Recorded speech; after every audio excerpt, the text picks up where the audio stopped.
Hi, I'm Paul, and today I'm testing something a little bit different, Moto Guzzi's MGX21 Flying Fortress.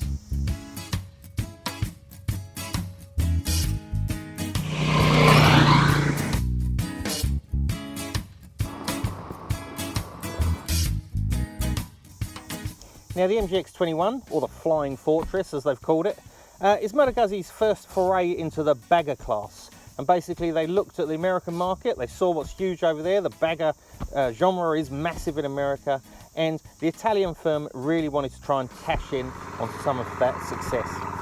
So they've come up with the Flying Fortress, MGX21, MG for Moto Guzzi, X Experimental. 21 refers to the 21-inch wheel at the front, which is absolutely huge and is basically wrapped in carbon fibre. It's something very, very different. So you look over the bike as a whole and it really is different from front to back. As I say, you've got the carbon fibre front wheel covers at the front there. You've got this bat wing fairing in front of you. Very, very modern Moto Guzzi cockpit. You recognise the clocks from the other California models.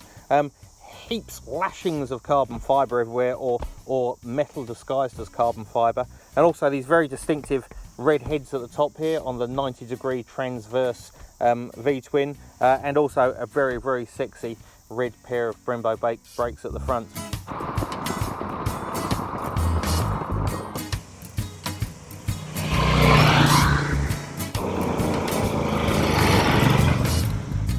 The MGX21 is based on the California model, so it's got the same 90-degree transverse V-twin power plant, pushing out 96 horsepower at 6,500 RPM.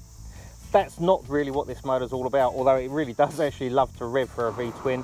It's all about the torque, and it's got 121 Newton meters of torque down at a nice low 3,000 RPM. Sweet 6-speed gearbox, nice and easy to flick through. You can clutchless up and down. It really is good. And the motor is very, very should we call it American? It's not vibey, it's not lumpy. It's a modern V-twin engine, and it really is a pleasure on the road.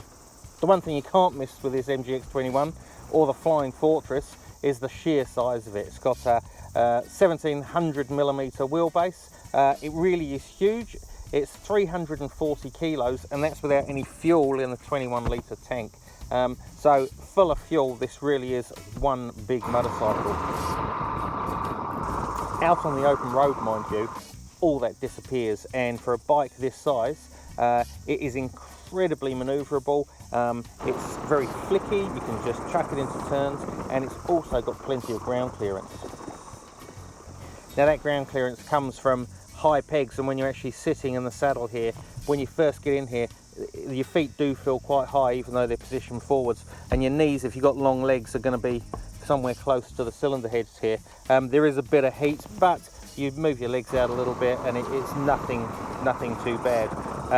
The bat wing fairing actually does a very, very good job of keeping the blast off your shoulders. You just get a nice breeze in your face. Although riding this in the rain, what I did find is that the rain came straight off that fairing, straight into your visor, so a little bit awkward there. As you'd expect with a bike like this, there's a whole host of accessories. So you want different size screens, bearings, that sort of thing. You can go for your life and order parts galore. I guess you could tell what Moto Guzzi were going for by the fact it's got those red Brembos on the front. And this style of bike, you're usually using the back brake quite a bit. I didn't even bother touching it with the Moto Guzzi. The Brembos do a fantastic job as always, and really can pull this bike up quite hard. Being a modern motorcycle, obviously you've got ABS brakes, and they're very well suited to this bike. You've also got the Moto Guzzi 3-stage power modes, which you can cycle through, and it also gives you 3 stages of traction control as well, which again on a bike like this really is very useful.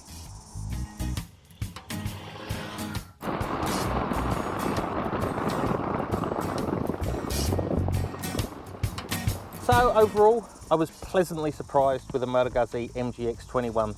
It was a bike that I really didn't think was going to be suited to New Zealand conditions, but it handled everything superbly. Got cruise control here, which works nicely for the motorways, so the speed doesn't creep up too much. Get to the twisties, get to the back roads, and you really could hustle this bike around. I was very, very surprised. Moto Guzzi power plant is a peach as ever. Okay, still does the little rock to the right when you flip the throttle, but that's a bit of character in there. They've managed to dial out all the vibes, so you're not getting anything buzzy, nothing uncomfortable. So overall, MGX21, I was really impressed.